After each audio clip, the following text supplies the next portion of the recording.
চাওক কৃষকৰ উন্নতি মানেই দেশৰ উন্নতি কিন্তু কৃষকৰ ওপৰত যদি এইদৰে বেপাৰীসকলে যদি আক্ৰমণ কৰে এইটো নিন্দনীয় বিষয় এইটো গৰিহণাৰ বিষয় বেছিমাৰি বজাৰত মই জনামতে এজন খেতিয়কে তেওঁৰ উৎপাদিত শস্য বিক্ৰী কৰিব লৈ গৈছিল আৰু তাতে এজন বেপাৰীয়ে তেওঁৰ পৰা ক্ৰয় কৰি লোৱাৰ পিছত বেপাৰীজনে তেওঁৰ যিখিনি সামগ্ৰী ক্ৰয় কৰি লৈছিল তাৰ পৰা 40 কেজি সামগ্ৰী আছিল মুঠ তাৰ পৰা 10 কেজি বাদ দিবলৈ কয় খেতিয়কজনে অমান্তি হোৱাত তেওঁৰ লগত তৰ্কাতৰ্কি হয় প্ৰথম তাৰ পিছত তেওঁক বেপাৰী আৰু তেওঁৰ যিখিনি পেকিং লেবাৰ আছে লেবাৰখিনি মিলি তেওঁক দলবদ্ধভাৱে আক্ৰমণ কৰে এতিয়া কথা হ'ল কৃষকৰ উন্নতিয়ে দেশৰ উন্নতি কৃষকসকলক যদি এইদৰে আক্ৰমণ কৰে তেতিয়াহ'লে আমাৰ দেশখন আগুৱাই যাব নোৱাৰিব আৰু তাতে আমাৰ বেছিমাৰি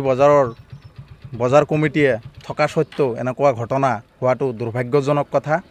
গতিকে মই আপোনালোকৰ চেনেলৰ যোগেদিয়ে আমাৰ জিলা আয়ুক্ত জিলা প্ৰশাসন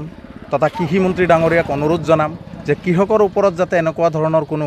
আক্ৰমণ নহয় আৰু যিসকলে দোষী তেওঁলোকক তদন্ত কৰি কিনে উচিত শাস্তি দিয়াৰ কাৰণে মই অনুৰোধ কৰিছোঁ যোৱাকালি মাৰ্কেটত মাল লৈ যোৱাৰ পিছত 40 কেজি মালৰ ভিতৰত 10 কেজি মান বাদ দিয়ে তো এইটো এটা একেবাৰে এটা মানে অমান্তিকৰ কথা এইটো কথা লৈ বিতৰ্ক হয় বিতৰ্ক হোৱাৰ পিছত এজন মানে গৃহস্থ মানুহক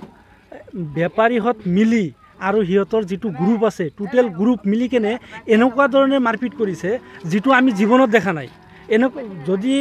মানে আৰু মানে বহুত মানুহে মানে চেষ্টা কৰিছে মানে মাৰপিটটো বন্ধ কৰিবলৈ কিন্তু কৰিব পৰা নাই কাৰণ দলবদ্ধ সিহঁতে কমচে কম 20 জন মানুহ আছিলে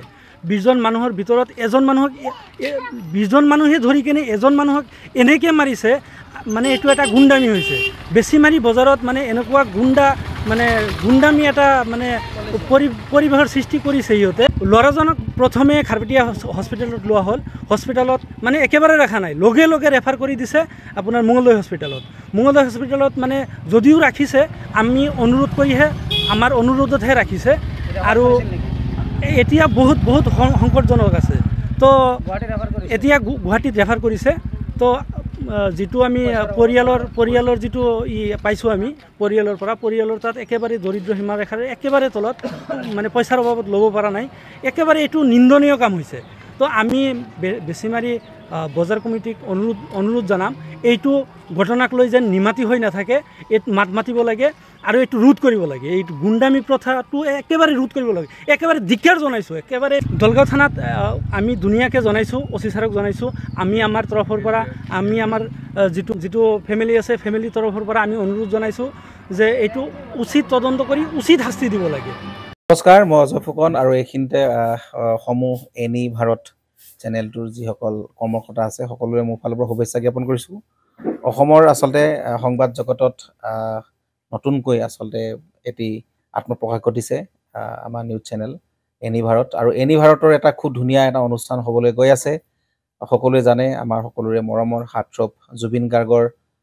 গানে কি আনে আচলতে জুবিনদাৰ সেই গীতৰ আধাৰত আমাৰ হিৰুদাই লিখা সেই গীতটি গানে কি আনে এই গানে কি আনে নামৰ এটি তেওঁলোকে সাংগীতিক ৰিয়েলিটি শ্ব' কৰিবলৈ গৈ আছে আৰু 15 আগষ্টৰ পৰা গোটেই আৰম্ভ হ'ব প্ৰথম অডিশ্যন অসমৰ ধেমাজি জিলাত আৰম্ভ কৰিব গতিকে সমূহ যিসকল প্ৰতিভা আছে যিসকলে গান ভাল পায় যিসকলে তেওঁলোকৰ নিজৰ প্ৰতিভা আচলতে দেখুৱাব বিচাৰে এই ৰিয়েলিটি শ্ব'ত গানে কি আনে এই প্ৰতিযোগিতাত অংশগ্ৰহণ কৰক আৰু খুব ধুনীয়া আপোনালোকে সুবৰ্ণ সুযোগ লাভ কৰিব লগতে ইয়াতে পুৰস্কাৰ আছেই বিভিন্ন ধৰণৰ উপহাৰো আপোনালোকে লাভ কৰিব আৰু লগতে এগৰাকী প্ৰতিষ্ঠিত আচলতে এগৰাকী শিল্পী হিচাপে অসমৰ সাংস্কৃতিক জগতত আপোনালোক প্ৰতিষ্ঠা লাভ কৰিব গতিকে গোটেই অনুষ্ঠানটোলৈ মোৰ ফালৰ পৰা শুভকামনা থাকিল আৰু লগতে এই অনুষ্ঠানটোত আপোনালোকে অংশগ্ৰহণ কৰিব আমিও আছোঁ আৰু সকলোকে আমি লগ পাম ধন্যবাদ